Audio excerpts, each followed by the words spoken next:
नमस्कार। और आज की इस गहन चर्चा में स्वागत है। आज हमारे सामने जो स्रोत है वो वंशागति के आणविक आधार यानी मॉलिक्यूलर बेसिस ऑफ इनहेरिटेंस के बारे में है। और आज का हमारा मुख्य मिशन है जीवन के इस सबसे जटिल ब्लूप्रिंट को प्रत्येक टॉपिक के साथ बिल्कुल सरल भाषा में और विस्तार से समझना। बिल्कुल। और ये चर्चा इसलिए भी महत्वपूर्ण है क्योंकि ये सिर्फ बायोलॉजी की किसी किताब का कोई चैप्टर नहीं है। ये इस बात का जवाब है कि एक इतनी सूक्ष्म कोशिका के अंदर मौजूद रासायनिक निर्देश आखिर किस तरह एक पूरे जीव का निर्माण करते हैं। हाँ, और उसे चलाते भी हैं। मतलब हम अक्सर डीएनए, जीन या क्रोमोसोम जैसे भारी भरकम शब्द सुनते हैं, लेकिन आज हम इन वैज्ञानिक तथ्यों को ऐसे समझेंगे जैसे कोई दिलचस्प जासूसी कहानी हो। तो चलिए शुरू करते हैं। सबसे पहले बात करते हैं डीएनए की। ये आखिर है क्या? देखिए, अगर हम बहुत बुनियादी स्तर पर बात करें तो डीएनए डीऑक्सीराइबोन्यूक्लियोटाइड का एक बहुत लंबा बहुलक है, यानी एक पॉलीमर है। लेकिन इसकी जो असल कहानी है वो 1953 में शुरू होती है, जेम्स वॉटसन और फ्रांसिस क्रिक के उस प्रसिद्ध डबल हेलिक्स मॉडल के साथ। ओ हाँ, वो द्विकुंडलीय मॉडल जो बिल्कुल एक घुमावदार सीढ़ी जैसा दिखता है। बिल्कुल सही। और ये जानना भी बहुत दिलचस्प है कि वॉटसन और क्रिक ने मॉडल मॉरिस विल्किंस और रोजालिंड फ्रैंकलिन के एक्सरे क्रिस्टलोग्राफी डेटा के आधार पर बनाया था। इस घुमावदार सीढ़ी की जो सबसे बड़ी खासियत है वो है इसका बेस पेयरिंग का नियम। यानी जो सीढ़ी के डंडे होते हैं वो कैसे जुड़ते हैं? एग्जैक्टली। सीढ़ी के दोनों तरफ जो न्यूक्लियोटाइड हैं वो आपस में हाइड्रोजन बॉन्ड के जरिए जुड़े होते हैं। और ये कोई रैंडम जुड़ाव नहीं है।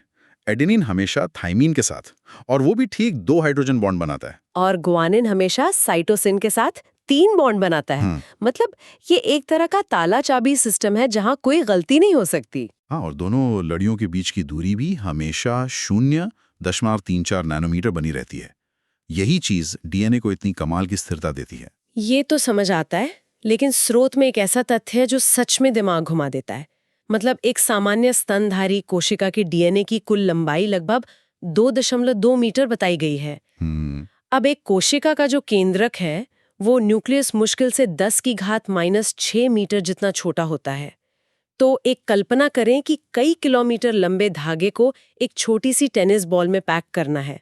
ये चमत्कार होता कैसे है? ये प्रकृति की सबसे शानदार इंजीनियरिंग है। डीएनए पर स्वाभाविक रूप से नेगेटिव चार्ज होता है। अब इसे पैक करने के लिए कोशिका के अंदर हिस्टोन नाम के विशेष प्रोटीन होते हैं जिन पर पॉजिटिव चार्ज होता है। नेगेटिव और पॉजिटिव का अट्रैक्शन? बिल्कुल। 8 हिस्टोन अणु मिलकर एक हिस्टोन अष्टक बनाते हैं, और वो नेगेटिव डीएनए उस पॉजिटिव हिस्टोन अष्टक के चारों ओर कसकर लिपट जाता है। इस एक यूनिट को हम न्यूक्लियोसोम कहते हैं। तो अगर हम इसे माइक्रोस्कोप से देखें तो ये कैसा दिखेगा? ये बिल्कुल ऐसा दिखेगा जैसे किसी डोरी पर अनगिनत मोती पिरोए गए हों, बीड्स ऑन अ स्ट्रिंग। वाह, डोरी पर मोती, ये बहुत ही सटीक उपमा है। और फिर ये डोरी वाली संरचनाएं आगे चलकर और भी ज्यादा कुंडलित होती हैं और क्रोमैटिन फाइबर बनाती हैं। जब कोशिका के विभाजन का समय आता है तो ये और भी घनी तरह से पैक होकर गुणसूत्र या क्रोमोसोम बन जाते हैं। तो इस सुपर कॉइलिंग के जरिए ही वो 2 मीटर लंबा डीएनए एक सूक्ष्म न्यूक्लियस में समा पाता है। ये तो इस स्ट्रक्चर की बात, लेकिन विज्ञान के इतिहास में मतलब एक लंबा दौर ऐसा भी था जब वैज्ञानिकों को पता ही नहीं था कि आनुवांशिक पदार्थ डीएनए है। हाँ, दशकों तक ये बहस चलती रही। ज्यादातर वैज्ञानिकों को लगता था कि प्रोटीन वो काम करता है, क्योंकि प्रोटीन बहुत जटिल होते हैं। और इस रहस्य को सुलझाने की शुरुआत हुई ग्रिफिथ के 1928 वाले प्रयोग से। ये किसी थ्रिलर फिल्म से कम नहीं है। उन्होंने स्ट्रेप्टोकोकस निमोनिया बैक्टीरिया के 2 प्रकार लिए। एक एस स्ट्रेन जो चूहों के लिए जानलेवा था, और दूसरा आर स्ट्रेन जो बिल्कुल हानिरहित था। और ग्रिफिथ के प्रयोग का टर्निंग पॉइंट तब आया जब उन्होंने उस खतरनाक एस स्ट्रेन को बहुत ज्यादा गर्मी देकर मार डाला और फिर उसे जीवित लेकिन हानिरहित आर स्ट्रेन के साथ मिला दिया। और जब ये मिश्रण चूहों में इंजेक्ट किया गया तो चूहे मर गए। सही कहा। और जब उनके खून की जांच हुई तो उसमें जीवित एस स्ट्रेन बैक्टीरिया मिले। ग्रिफिथ समझ गए कि मृत बैक्टीरिया से कोई ऐसा पदार्थ निकला है जिसने जीवित आर स्ट्रेन को पूरी तरह से एस स्ट्रेन में बदल दिया। उन्होंने इसे रूपांतरण सिद्धांत या ट्रांसफॉर्मिंग प्रिंसिपल कहा। लेकिन वो ये साबित नहीं कर पाए कि वो जादुई रसायन डीएनए ही था। तो फिर ये साबित कैसे हुआ कि असल बॉस डीएनए ही है? इसका अंतिम और सबसे ठोस प्रमाण दिया अल्फ्रेड हर्शे और मार्था चेस ने 1952 में। उन्होंने बैक्टीरियोफैज का इस्तेमाल किया। ये ऐसे वायरस होते हैं जो सिर्फ बैक्टीरिया को संक्रमित करते हैं। और इनकी संरचना बहुत सरल होती है ना, बाहर प्रोटीन का कोट और अंदर डीएनए। बिल्कुल। अब ये पता लगाने के लिए कि बैक्टीरिया के अंदर वायरस का कौन सा हिस्सा जाता है, उन्होंने रेडियो एक्टिव आइसोटोप्स का इस्तेमाल किया। कुछ वायरस को रेडियोधर्मी फास्फोरस में उगाया, जो सिर्फ डीएनए में जाता है, और कुछ को रेडियोधर्मी सल्फर में उगाया, जो सिर्फ प्रोटीन का हिस्सा बनता है। इसके बाद उन्होंने इन वायरसों से ई कोलाई बैक्टीरिया को संक्रमित कराया। हाँ, और जैसे ही संक्रमण पूरा हुआ, उन्होंने सब कुछ एक ब्लेंडर में डालकर घुमा दिया, ताकि वायरस के जो बाहरी आवरण बैक्टीरिया की सतह पर चिपके थे, वो अलग हो जाएं। और फिर सेंट्रीफ्यूज मशीन से भारी बैक्टीरिया और हल्के वायरस कोट को अलग कर दिया। ये बहुत ही चतुर डिजाइन था। नतीजे क्या रहे? नतीजे बिल्कुल साफ थे। जिन बैक्टीरिया को रेडियोधर्मी फास्फोरस वाले वायरस ने संक्रमित किया था, उनके अंदर रेडियोधर्मिता मिली। इसका मतलब डीएनए अंदर गया था। और सल्फर वाले केस में? उस केस में रेडियोधर्मिता केवल बाहर रह गए तरल पदार्थ में थी, बैक्टीरिया के अंदर नहीं। तो इस सब का क्या मतलब है? यही ना, कि प्रोटीन बाहर रह गया और जो अंदर गया वो डीएनए था। इस एक प्रयोग ने हमेशा के लिए साबित कर दिया कि डीएनए ही जेनेटिक मटेरियल है। बिल्कुल। अब जब ये साबित हो गया तो अगला बड़ा सवाल था कि ये काम कैसे करता है। इसे समझाने के लिए फ्रांसिस क्रिक ने सेंट्रल डॉगमा का सिद्धांत दिया। सेंट्रल डॉगमा यानी मूल सिद्धांत? जी, ये बताता है कि जैविक सूचनाओं का बहाव हमेशा एक तरफा होता है। डीएनए से आरएनए बनता है और फिर आरएनए से प्रोटीन। तो इसमें सबसे पहला कदम है डीएनए की प्रतिकृति या रेप्लिकेशन, मतलब सेल डिवाइड होने से पहले अपने पूरे कोड की एक कॉपी बनाना। स्रोतों में ई कोलाई का जो आंकड़ा है वो वाकई हैरान करने वाला है। ई कोलाई के डीएनए में करीब 46 लाख बेस पेयर होते हैं। और वो सिर्फ 18 से 38 मिनट में अपनी पूरी कॉपी बना लेता है। अगर गणित लगाएं तो ये लगभग 2000 बेस पेयर प्रति सेकंड की स्पीड है। और ये स्पीड जितनी तेज है, उससे भी ज्यादा अहम है इसकी शुद्धता। प्रति सेकंड 2000 बेस पेयर कॉपी करते समय कोई गलती नहीं होनी चाहिए। डीएनए पॉलीमरेज नाम का एंजाइम ये सुनिश्चित करता है। क्योंकि अगर एक भी बेस पेयर गलत जुड़ गया तो वो म्यूटेशन का कारण बन जाएगा। बिल्कुल, और एक छोटा सा म्यूटेशन पूरी प्रोटीन की संरचना बदल सकता है, जिससे गंभीर बीमारियां हो सकती हैं।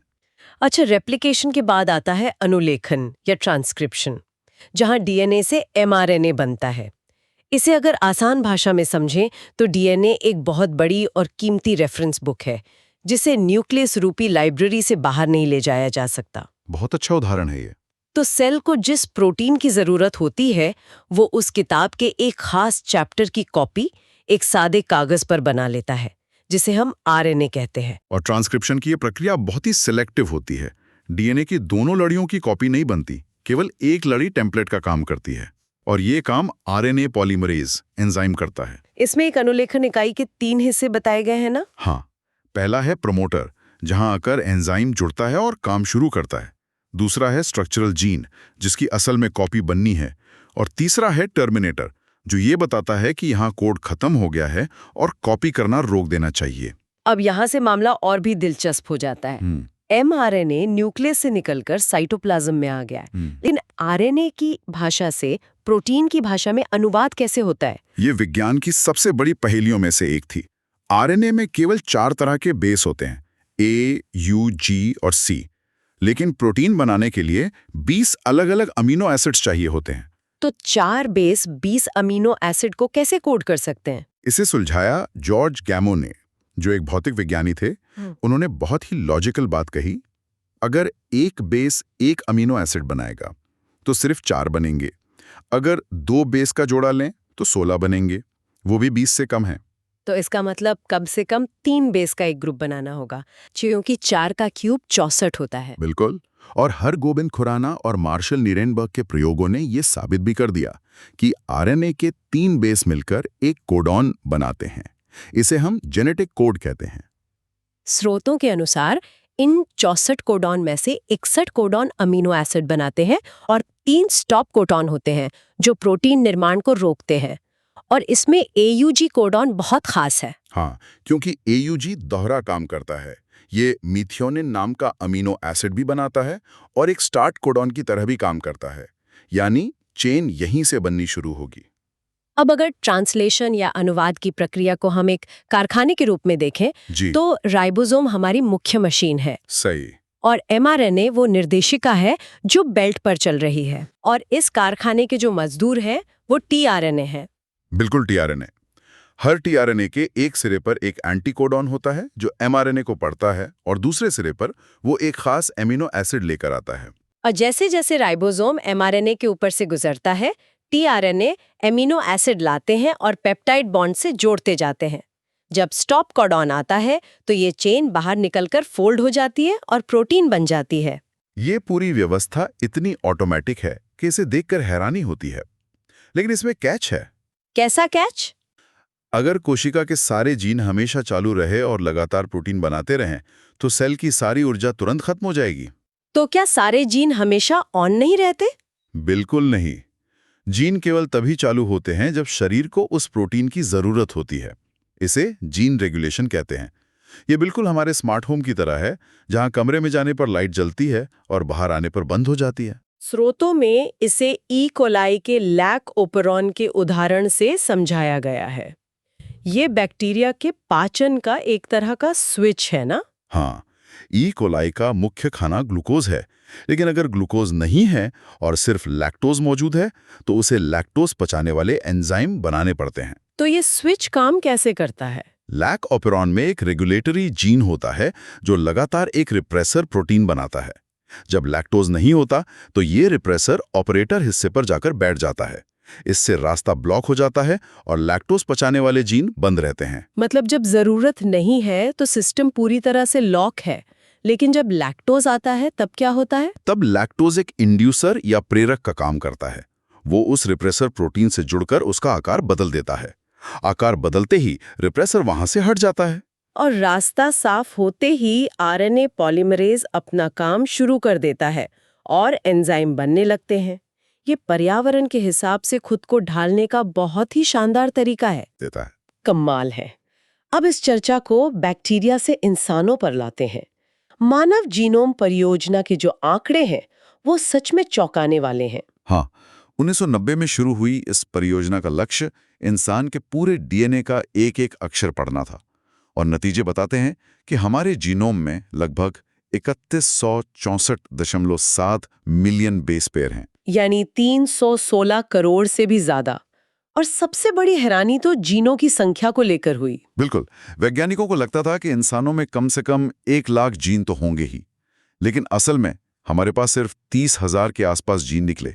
और ये भी पता चला कि हमारे पूरे जीनोम का 2% से भी कम हिस्सा प्रोटीन बनाता है।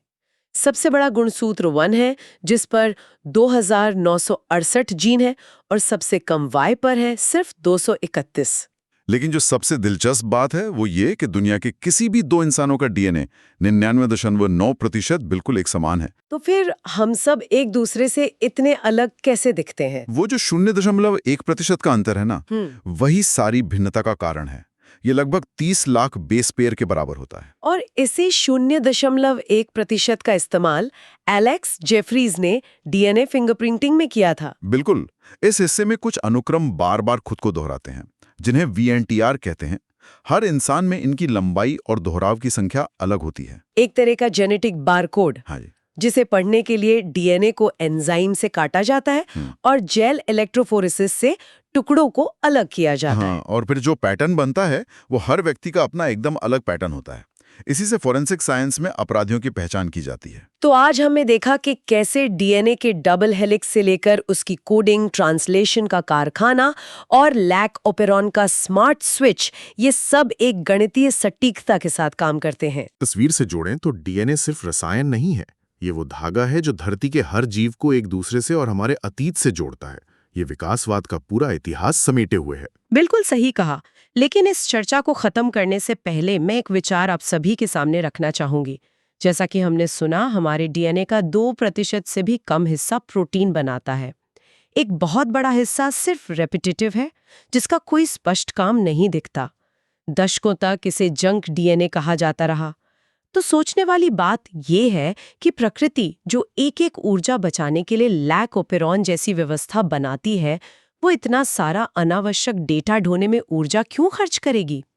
क्या विकासवाद के इतिहास में इस जंक डीएनए में प्रकृति ने कोई ऐसे रहस्य छुपा रखे हैं जिन्हें हम समझ नहीं पाए? क्या इसमें भविष्य की कोई क्षमताएं छिपी हैं? इसी रहस्यमय सवाल के साथ हम आज की इस गहन चर्चा को यहीं विराम देते हैं।